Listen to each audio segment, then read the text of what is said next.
Hi, this is VZ Pro 3 channel. In today's video, I will show you how to add sticky notes on MacBook.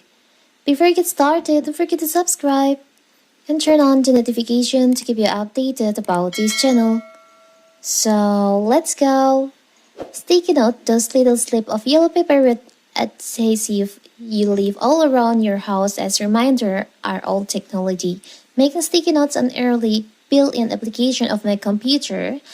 Apple found a way to bring this note to the modern era by featuring them as a great way to add reminder to your desktop. You can customize and resize the sticky notes quickly and easily too. How to do it? It's so simple. So first, you can just open your sticky note. You can find on your launch pad on your MacBook. You can click on stickies. You can just click on that. So here's your sticky note. You can just write your notes in here. Maybe for example, we'll just create like this.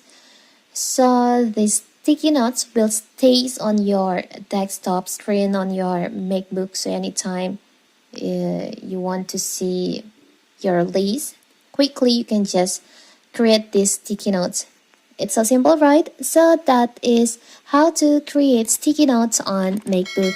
Don't forget to like and subscribe and turn on the notification to keep you updated about this channel. Thank you and see you!